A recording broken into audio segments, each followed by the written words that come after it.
Disclaimer, I do not own any rights to any content, videos, research, music, unless it is of my own creation. Everything is for entertainment and commentary purposes.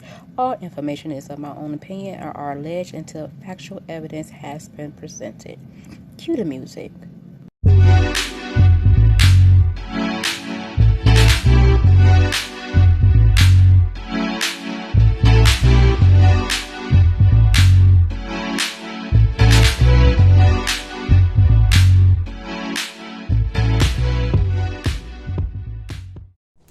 Hey, my loves. Welcome back to another episode of All Things TC. Here's my take. I'm not going to talk too much. You already know what it is. It's the TikTok series of Who the F Did I Marry? And we're about to get into parts 16 to 20.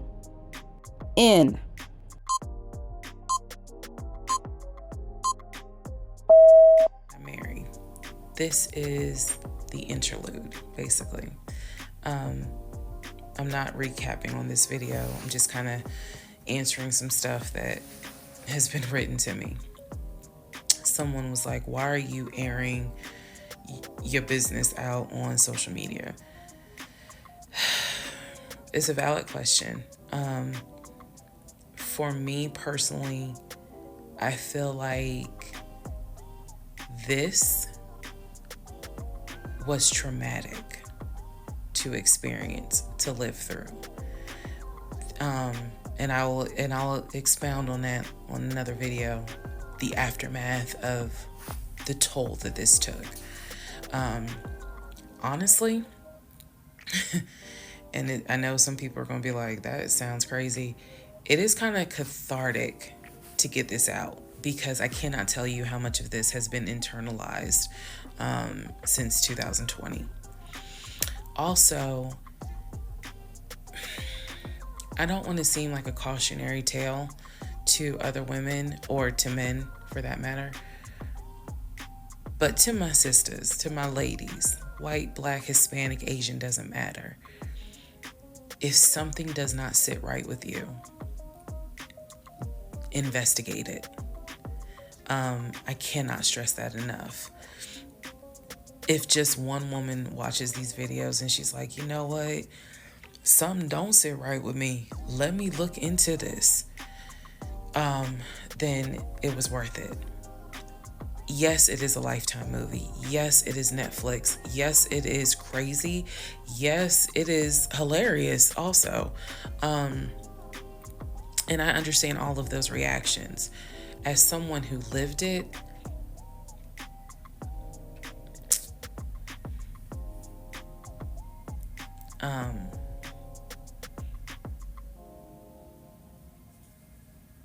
it was traumatic.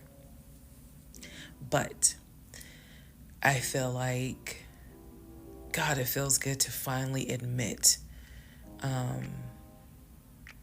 what the fuck I went through. And again, by the time this is uploaded, I'm only to January of 2021, right after getting married. So when I think back on it, there's things that I'm very, very grateful for. There are things that I'm just like, why did you not pay attention? Why did you not question? And the sad part is, I can't even begin to tell you, I don't remember the woman I was before I met that man. I don't remember. Because going through something like that, it changes you. And I've seen some women in the comments who were like, I was married to a habitual liar. I was married to a pathological liar. My baby daddy's a pathological liar. And my heart goes out to them, because until you have dealt with someone so depraved, you really don't quite know how bad it can get. So I'm fully aware that this was a risk, putting this out on social media, telling my story, my truth, and really kind of being like, look, this is what I went through. I made dumb decisions. I overlooked things I should not have overlooked. I argued away things I should not have argued away. I can pinpoint exactly the moment I should have left. I still feel like God is sitting on the throne and he's like, I never planned for your monkey ass to marry him. I never even planned for you to go out and date with him. That's why I blew your tire. But you hard-headed and you went anyway. And then I tried to go ahead and show you signs. You ignored them. Like, I feel like God did everything to help me as his child be like, this is not who I created to be your helpmate. And I was like, God, you taking too long. I want to get married. You taking too long. I want to have a family. You taking too long. And these are the consequences that I am paying for basically telling God, you took too long. And I feel like God's grace is sufficient. It is. But at the same time, and I'm not perfect. I mean, not perfect at all. None of us are. But I do feel like when I sit back and I replay the events that happened, I truly cannot believe that was my story. Because all I wanted was to meet a guy, for him to be my best friend, for us to get married, have a family.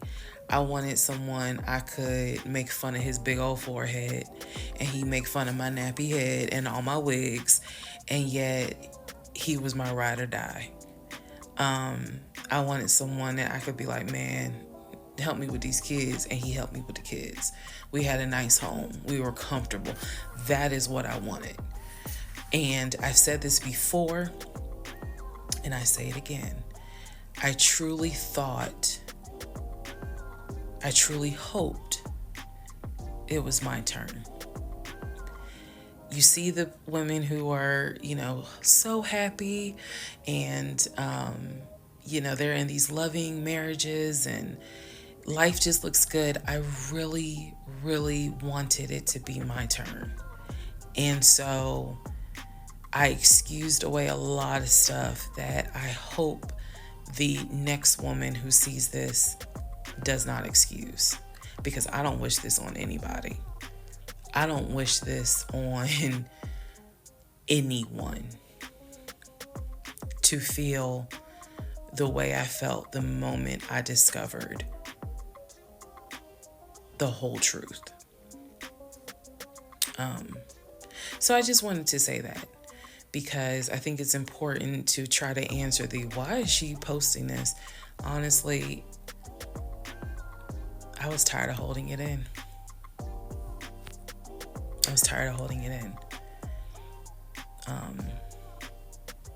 And I hope it helps somebody. Okay, let's all take a deep breath. Let's all get some sleep. If you don't have anything to do and you just want to wish me a happy birthday, wish me a happy birthday tomorrow, February 15th. Shout out to Team Aquarius. Part 17, who the fuck did I marry? So, for context and just to clarify some stuff, going forward, I'm going to now call my ex-husband, I'm going to use the name that I call him in real life. So that way it clears up the whole fiance, boyfriend, husband, ex-husband thing. So, his name is Legion. Anyone that knows me will tell you that is what I call him. So, Legion and I, when I left off at part 16, part 15, Legion and I got married January 5th of 2021. For the first 2 weeks, things were fine. We got into like a routine, basically. I would go to work, he would go to work. He was still leaving the house at around 6:15 every morning. He was still on the phone with his brother, the one that lived in Philly, every morning. That was their time to talk. From what I was told, the brother got off work. I guess he must have worked the third shift. And so he was getting off work as Legion was getting ready to go to work. So that was the perfect time for them to talk. He would talk to his brother in Baltimore and the brother in Augusta pretty much, just a quick phone call here and there, if not every day, every other day. So everything was pretty much the same. I would talk to my mom almost every day. I would talk to my aunt almost every day. So it was nothing to kind of, that's weird. That's what the morning routine was. He would talk. So I worked at Georgia State Patrol. And I said this in a previous video, but again, there were things I said in previous videos that I remember saying, hey, remember that because it's going to come back later. So I worked at Georgia State Patrol. I had been working there for almost 8 years, 7 or 8 years by the time Legion got into the picture. He was fine with the fact that I worked within law enforcement. I'm not a trooper. I'm not a sworn officer. I'm a civilian. However, he, again, his dad was a retired police officer. So he was perfectly fine in the beginning with the fact that I worked for Georgia State Patrol. He had been to my office before. He had met some of my co-workers. Obviously, even with COVID, because I still had to go into the office 2 or 3 days a week, he had been up there. So the friend who took me to the hospital when I had my miscarriage has met him. He and I have been to her home with her and her significant other before. So again, even in the world of COVID, when there were little times where you could get together with people, he has met people in my life. He has met my friend, or that particular friend, and he has met some of my coworkers. So when we got married, the first 2 weeks, like I said, was fine. And then it's as if something snapped. Something just changed. What was totally acceptable before, suddenly little comments were made. Why are you wearing that to work? You get off at 3:30, so you'll be home by 5, right? Things that had never happened before. He had never questioned what time I'm gonna be home. Really, he didn't need to question it because when I'm off work, I leave. So it was never a situation of, I'm gonna just sit around at work and just run my mouth because I have nothing to do. And then it turned into, he would call me every day from work, and I'm going to demonstrate how those phone calls went, but he would call me every day from work. And if he even so much as heard a male voice in the background, he would have little comments to me. Who was that? Are they in your office? Man, I never know who's around you, because it seemed like every time I call you, I have the hiccups, sorry. It seems like every time I call you, there's some man around. And I'm just like, at first I kind of shrugged it off. I laughed it off because it really truly was absurd to me. But then it became a bit more frequent. And so I really just didn't feed into it, because I'm like, I don't know if this is some insecurity. I don't know if this is jealousy, because nothing has ever been done to make you feel any sort of insecure type of way. I've never entertained another guy. I've never flirted with another guy. Like, I don't know where this is coming from. So it is also important to note, we got married January 5th. Things started changing around 2 weeks later. And the reason why I know it's 2 weeks is because I had recorded an audio diary on January 21st is the date of the audio diary. And I talk about how maybe I had unrealistic expectations because it seemed as if things were changing with he and I. So 2 weeks pass. He starts making little comments. End of January comes, he informs me that he wants to start looking for a house again. I had no real desire to go through that process. So what he decides is that he's going to look for a house for us using his friend, the realtor, the one I did not meet. So he tells me that he and his friend have been talking, and he's going to start looking at houses. And what he's going to do is basically, if he feels like it's a house I would like, then he wants to show it to me, because he feels like, I know that your attitude really isn't, you're in the mood to look for a house, so I'm gonna start looking.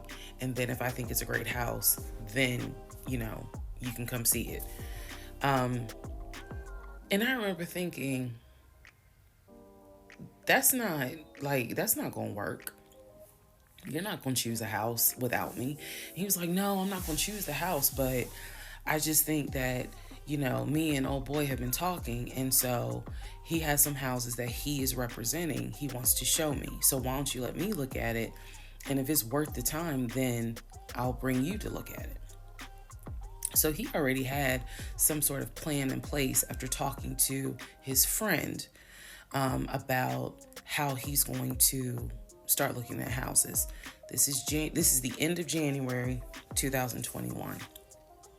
So I kind of threw my hands in the air and was just like, whatever, because I'm not getting emotionally involved in looking at houses. And for me, that's kind of what it was. I felt like I would see a house, I could picture us living there, and then it gets snatched away somehow, some way. I didn't want to go through that. So the reaction that he wanted, which was for me to throw a fit, I did not do. I was just like, okay, all right, like, I trust you. And remember that I said the reaction he wanted, because that's going to come back later. So he started looking at houses. Funny enough, the houses that he looked at, none of them I actually saw. But he would call me and say, I'm at this house in Sandy Springs with the realtor friend. Apparently his realtor friend's name was Scott, not to be confused with the other Scott, the one that was actually helping us, that dropped us as clients. I want to make that clear. There were two Scotts. One is the realtor who was representing us, who said, hey, I need proof of funds. If you don't have those proof of funds, I cannot show you any more houses. The other Scott is his friend, who he had talked to on the phone at least 50 to 100 times in front of me. That's the Scott that he said is going to show me this house in Sandy Springs. Apparently the house was like $800,000. So he was like, I think that if I like the house, then I'm gonna bring you out here so you can see it.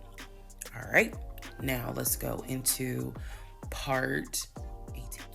Okay, part 18. Who the fuck did I marry? So he starts looking at houses in Sandy Springs, Alpharetta area with his friend Scott. I did not see any of these houses. I did not go. I didn't want to go. So what was starting to change is, remember I said before, he would leave the house every day at around 6:15. He would be home every day between 3:30 and 4 o'clock without fail. It was so, I shouldn't say it was annoying, but I could set my clock by the fact that I would hear that garage door open between 3:30 and 4 o'clock every day that he went to work. Even during lockdown, he still had to go to work. His job was only locked down for maybe a week. For me, I was allowed to work from home, but unfortunately, I did not handle it well. And so I would fall asleep and not check email. So my boss was like, yeah, you're going to have to come back to the office because you're not trustworthy. And I wasn't. I mean, I would watch Netflix and not even be on my computer. So I had to start going back to work every day, 5 days a week. And I was, me and another lady were the only two in there because we were the only two who did not handle work from home properly. Anyway, that's another story. So Legion he started to not come home by 4 o'clock. He started to come home 5, 5:30, 6, 6:30, sometimes 7 o'clock, because he was saying that he was looking at houses after work with his friend Scott. So it definitely was noticed that things are changing. And I just, at this point, kind of emotionally and mentally, I was just like, I don't know what to do. This is the end of January. Remember, I told you in part 15, I got married January 5th. By January 31st, I kind of knew I was in trouble. And by the end of January, sure enough, I knew things were changing in a way that I was like, I hate to sound redundant, but what the fuck is going on? So he's still maintaining the story of looking for a house, looking for a house. I had already let him know my lease is up in August. When my lease is up in August, I am moving to Cobb County. And then my attitude was kind of like, you can go with me or you can stay here. I don't care, but I'm moving. I'm leaving Clayton County. The reason why I was so adamant to move was not because of Clayton County. It was not because of the house that I was in. It was because Legion had started to create this narrative that he was beefing with my female neighbor. He was trying to get me to believe that my female neighbor to the left of me somehow was interested in him. And so she would make these little comments, and he would come in the house complaining about her and her music and the fact that she had, different men over to the house. It was driving me crazy. And all of this was kind of starting in January. So when I say that, it really seems like we got married January 5th, and then we had 2 weeks of peace, and then something just snapped. I literally mean something just snapped. So he's looking at houses. Now we're moving into February. February obviously is my birthday month. He did good. He did good to make Valentine. He went all out for Valentine's Day. He went all out for my birthday. My birthday and Valentine's Day are February 14th and February 15th. So he went all out on both days. Y'all ain't even gonna believe this story. But I said I would share even when it makes me look bad. So, the weekend after my birthday, and what I mean by that is if my birthday was on a Tuesday, we're talking about Saturday. The weekend after my birthday, he gave me money to go to the nail salon, go get a manicure and pedicure. So I leave the house. I take his car. His car was in the driveway. We had a key to each other's car because, again, we're married at this point. We're talking February 2021. So I take his car and I drive to the nail salon over in Morrow. I'm in the chair getting a pedicure, and I get a text message from my husband saying, someone was just at the house looking for you. And I'm like, who was looking for me? Who was it? And he said, I don't know. I think it was some this is through text. I don't know. I think it was some dude you used to mess with. Okay. I was like, what are you talking about? He was like, I'm telling you, some guy just came to the house looking for you. I told him you were not here. So at this point, y'all, I'm in the chair at the salon. I'm freaking out because I'm like, who the fuck has the audacity to come to my home unannounced, uninvited, talking about they're looking for me? Especially because before I met my husband, I was working the last shift at Amazon as a part-time job. So I had not dealt with, dated anything with anyone for about a year before I met him in March of 2020. So I really was like, who the hell is this coming to my house? So I finished the pedicure. I head home. Once I get home, I'm like, what are you talking about? What happened? And so I'm frazzled in a way. And he's calm. He was like, yeah, it was a black Dodge Charger. They pulled into the driveway. They backed in. They backed in as if they had been here before. So clearly this was someone who's been to your house. He got out the car. He said, I opened the door and I went out there and I said, is there something I can help you with? And he said, the guy said, I'm looking for, and gave him my name. And he said, I'm sorry, she's not here. And he said, he was like, oh, okay. All right then. And just got in the car and drove off. And I was like, my brain stopped working because I'm thinking, who the heck could this be? A Dodge Charger? I was like, are you sure that it wasn't law enforcement? Like, was it the sheriff's office trying to serve me with a lawsuit for a credit card I didn't pay? He was like, no, he was in regular clothes. He was like, and it was not a police car. It was on a marked unit, basically. And so I'm just like, who the heck could this be? And he was like, I know who it was. And I said, who? He was like, I think it was your ex. I said, what ex? He was like, the one that you had dated for 2 years. Remember back in like part 3, part 4, I told y'all, he told me about his ex. I told him about mine. I thought we were being honest with each other. So now, fast forward to February 2021, and he's telling me, yeah, I think it was the ex that you had been dealing with for those 2 years before you met me. I said, so you think that he showed up to the house uninvited after 2 years? And he was like, well, whoever it was clearly was comfortable backing into our driveway, getting out the car, and was like, I'm here to see, and gave him my name. And so he was like, she's not here. Is there something I can help you with? And the guy was like, nah, it's cool. And then just got in the car and drove off. So, again, brain is like, who could this be? So then Legion says to me, you know what? The way that you reacting to this is real suspect. And I'm like, what are you talking about? He was like, you over here freaking out. I told you I took care of it. I told you it was fine. And you over here freaking out, which makes me wonder, what have you been up to? Now, let's go to part 19.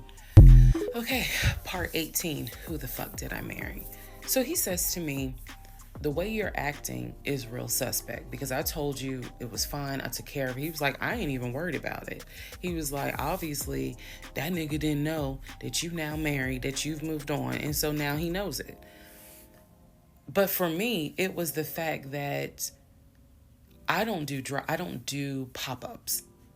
Don't come to my house unannounced. So if someone has done that, for me, it automatically feels like a violation and it feels like it needs to be addressed. So it was not as simple as, I already took care of it, it's fine, let it go. Nah, we ain't letting nothing go because you don't have my permission to show up to my house. And before this turns into something where I'm going to be on Fox 5 News, I need to address that with you because that is not okay. So he didn't like the reaction I had to the story he told me where someone basically disrespected my home.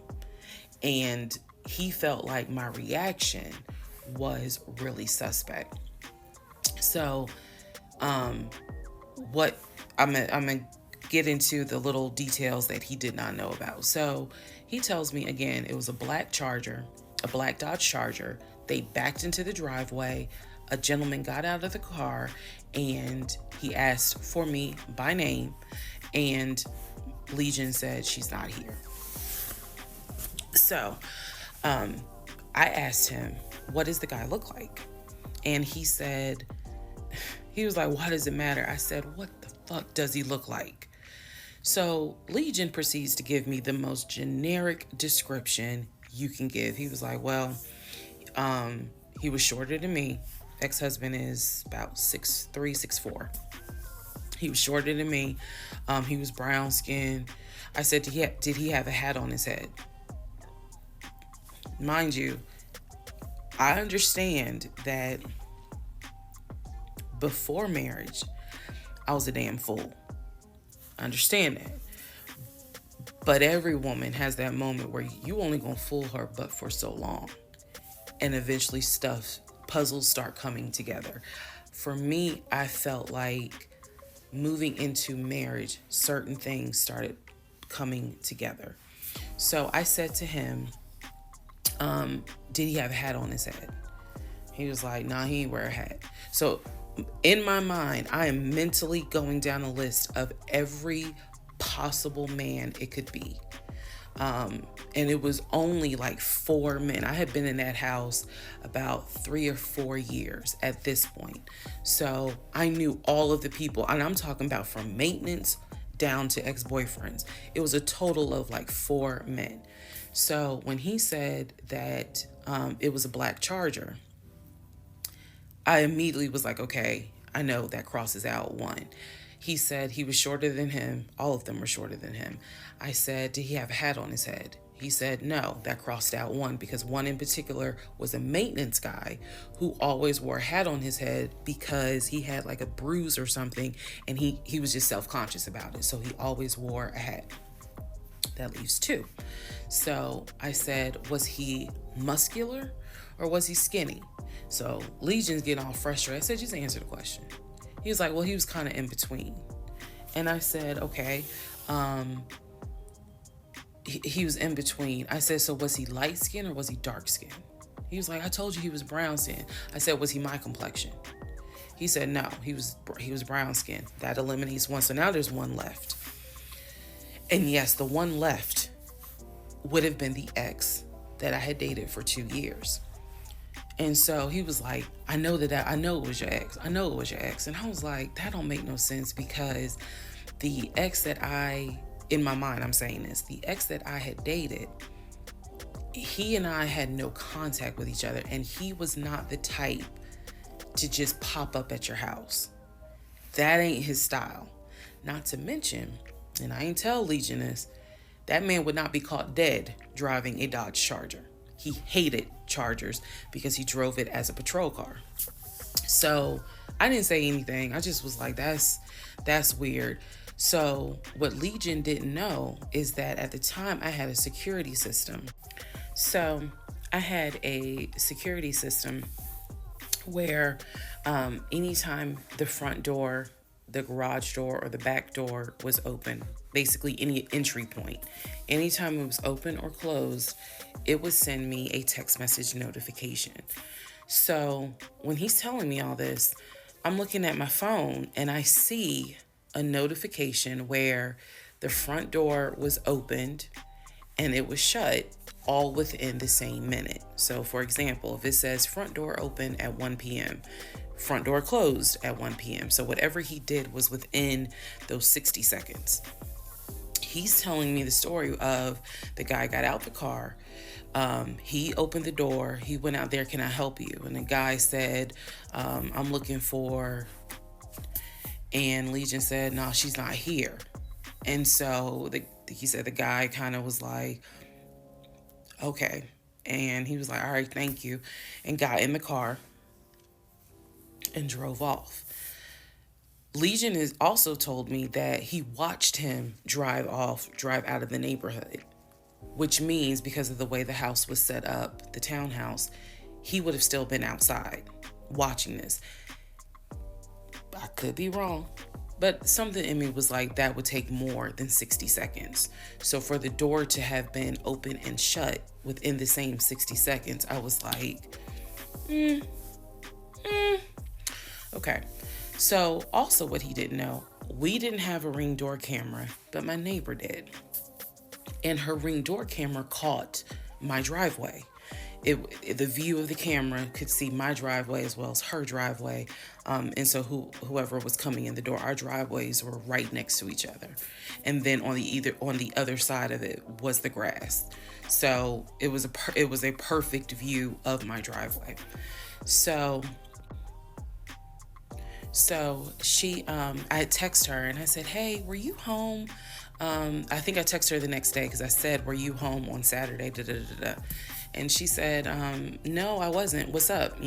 Everything good? And I said, can you look at your security system and see if there was a car that came to my house at such and such time? And I know I did not tell her the reason I was asking, but I was like, is there any way that your security camera caught if someone came to my house at this time on Saturday?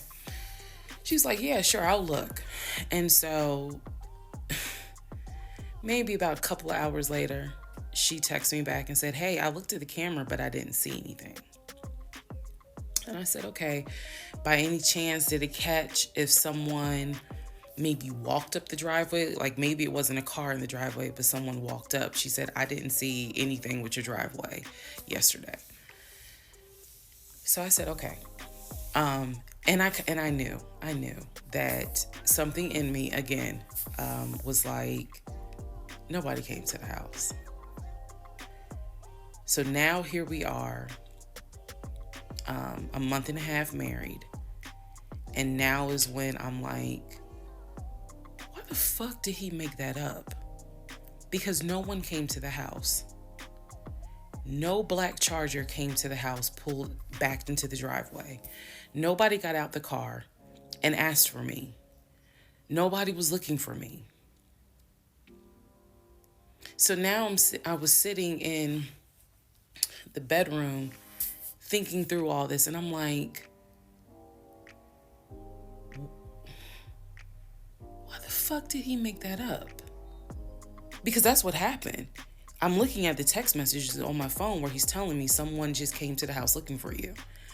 But no one came. So what was the purpose of that? And then something said to me, something in me said, he wanted to see your reaction. He just wanted to see the reaction. You had been too calm, and so he wanted to see a reaction. So this man gaslit me like I was Georgia Natural Gas just to get a reaction.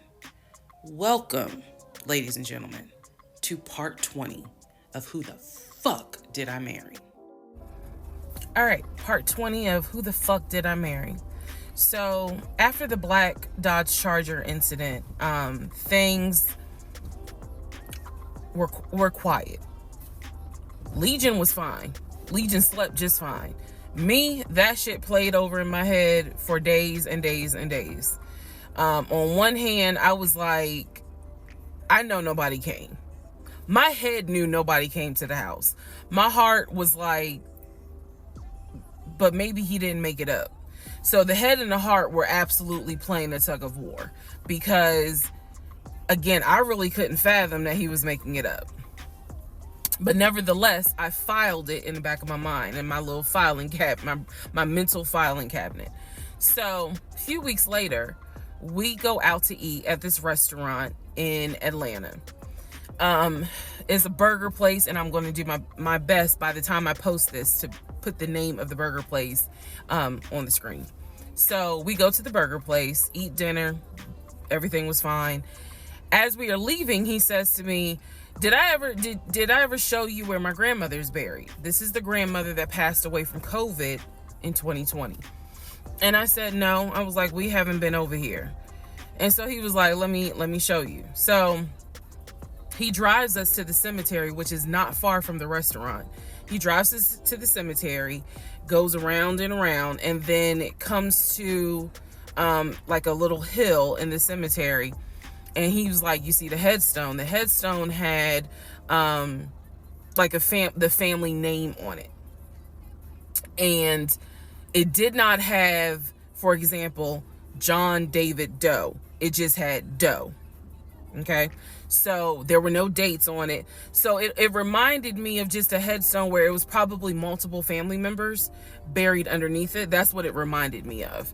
And so he was like, my grandfather and my grandmother are buried there. I do recall him telling me when the grandmother died in 2020 that she wanted to be buried next to his grandfather. And so we're sitting in the car because we can see the headstone like on top of the hill from the car. And he tells me that is where his grandmother and grandfather are buried. That the family was able to get her, her wishes were to be buried next to the grandfather. Okay. So as we are leaving, we take a different route home. So we get on the highway. If you're from Atlanta, you'll know what I'm talking about. We get on I-75 North. And we're kind of we're just driving around, to be honest with you. But we're taking the scenic route. We get on I-75 North because the reason why I remember is because when you're on I-75 North going towards Atlantic Station, On the right hand side, you will see the Varsity. You'll see all these tall skyscraper buildings. One of the buildings has the letters NCR on the building. As we're coming up towards the building, he says to me, "Do you see the NCR building?" I said, "Yeah."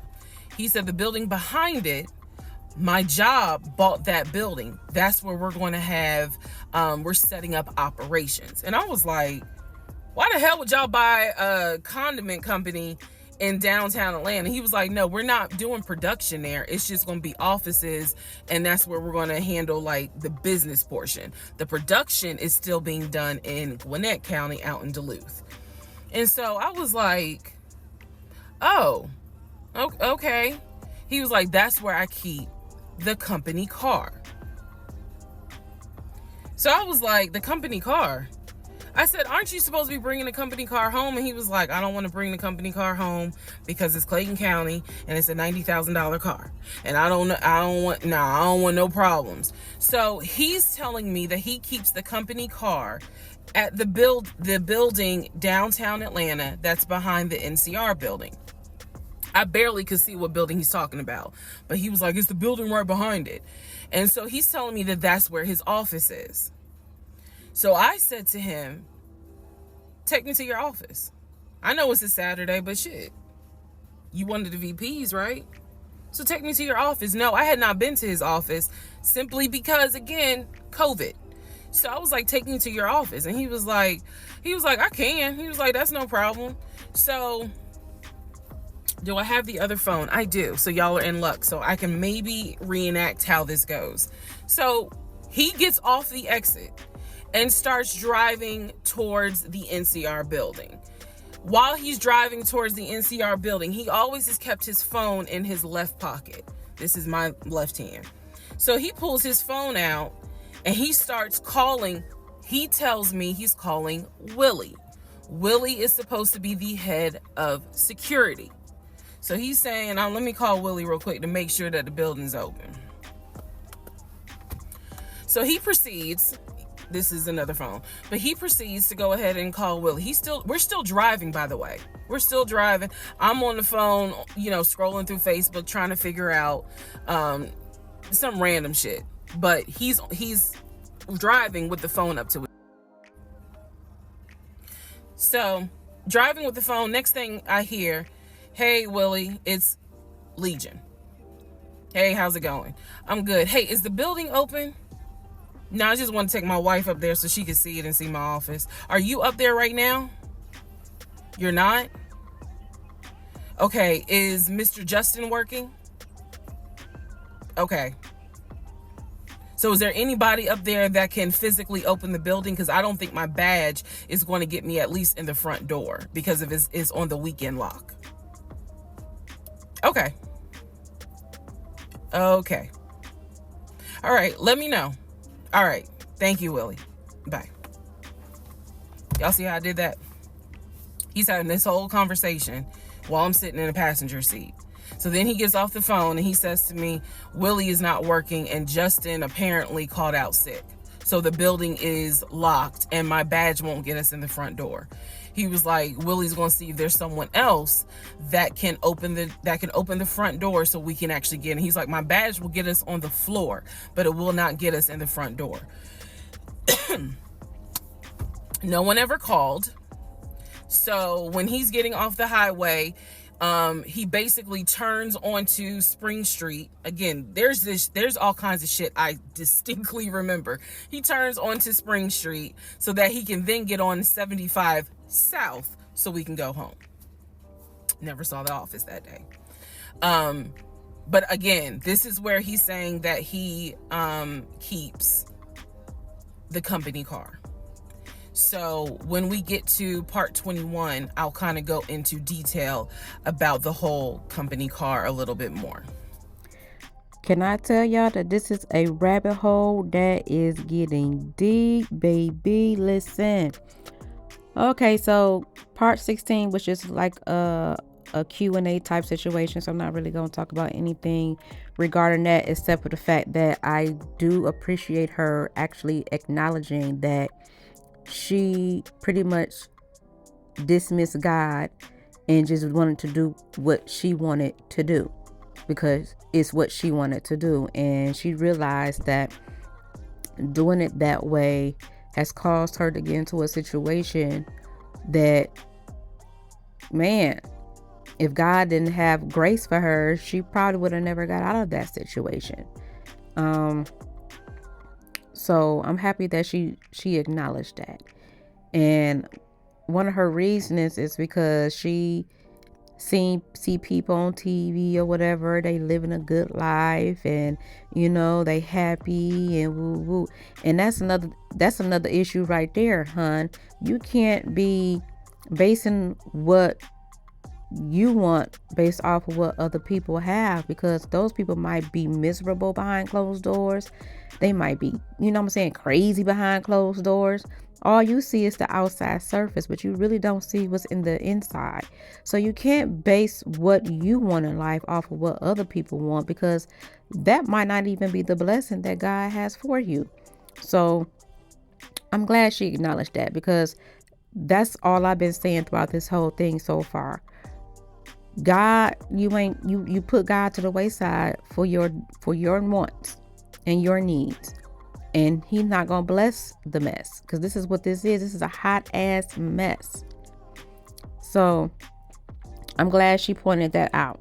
I'm also glad that she put a name to the story, that she actually started calling him by his name. And she goes to talk about how, like, in the first few weeks of them, being married, things were fine, and then all of a sudden things changed. And one day, she went to go get some mani-pedi, get her hair done or what have you. He come calling her, telling her that a dude came to her house looking for her, and she get upset and then go home and ask more questions. And he flips the script and just pretty much says, you know what? The way you're acting is suspect to me. Like, I don't... This is what manipulators do. I'm sorry. This is what manipulators do. This is what narcissists do. And he got them both down pat.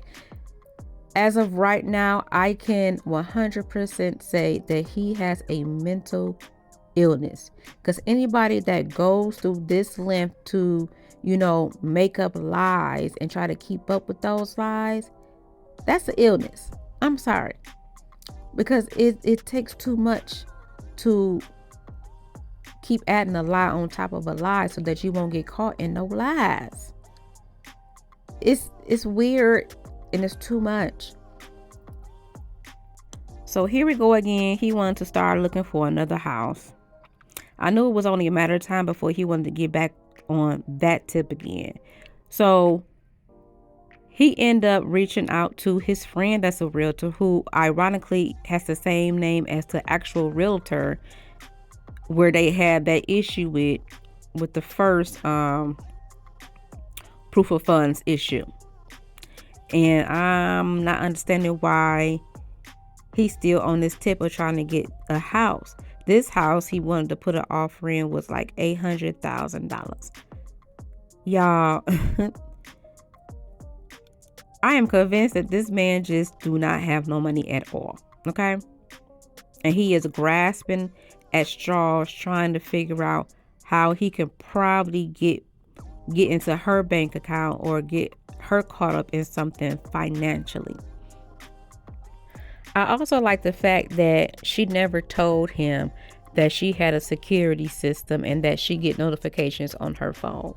I'm glad that she didn't tell him that, because that would have been a whole nother situation to whereas he would have had one up on her and he would have manipulated some shit to whereas she wouldn't be able to, figure shit out. So I'm glad she kept that piece of information to herself. And the fact that she had to go over to her neighbor's house to see footage for the driveway just to see if this man was lying to her or not is crazy. Like, how many times you are going to let this man lie in your face before you say, you know what? I'm sick and tired of being sick and tired. Because now clearly you know that he made this whole situation up about a dude coming to the house in a black Charger looking for her, and he find a suspect because the way you reacted. Why would he make that up? Somebody with a mental illness would make some shit like that up. And she said that she wanted to move. She was going to move after her lease ends. And it wasn't because that she didn't want to live in that county. It's because he was claiming that the neighbor was trying to hit at him and make, you know what I'm saying, just making up shit as he go. And she's like, I'm just still trying to figure out why lie. Well, ma'am, again, if he can lie to you about the house the first time, and he lied to you about the car and lied to you about other stuff, why wouldn't you think this man is lying right now? Like, in the back of her mind, she really feels like he is not going to be lying to me about everything. He is telling the truth about this, about that, because I've seen proof. I've seen this, I've seen that, I've heard this.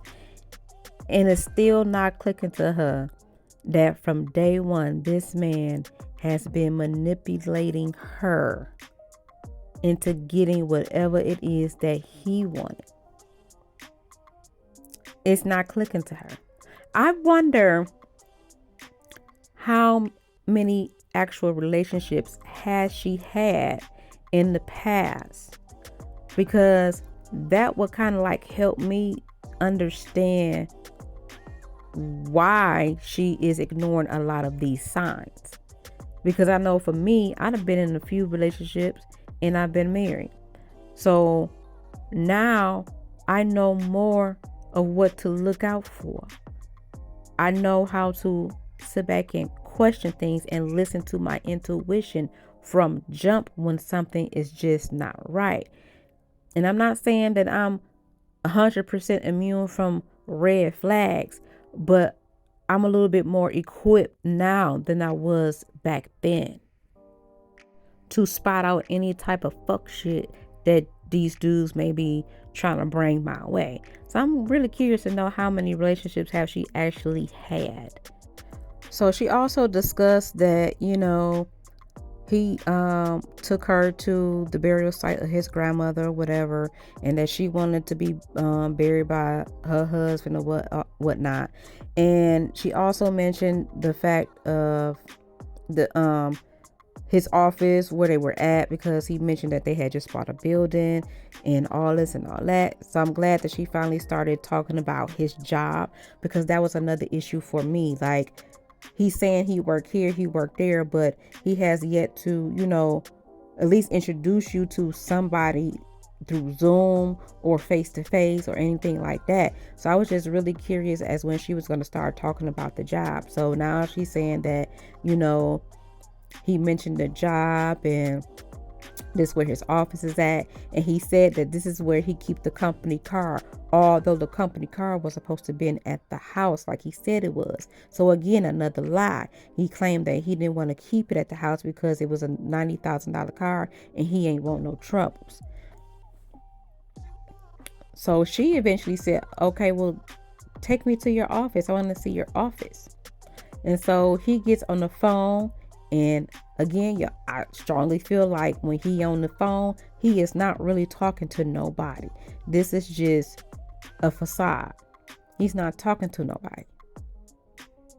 And the fact that he always get on the phone acting like he's talking to somebody, that man is crazy. He batshit crazy. I'm sorry. But I'm gonna end it right here. Y'all let me know what y'all think about parts 16 through 20. Let's get a dialogue going. This will be the end for the night. Tomorrow I will be doing 21 to 25, and then I'll probably do like 2 more installments after this, so the episode might be a little bit longer, so I could cram a little bit more parts inside. So thank you guys for tuning in. Don't forget to like, comment, subscribe, and I'll chat it up with you guys on the next episode. Later.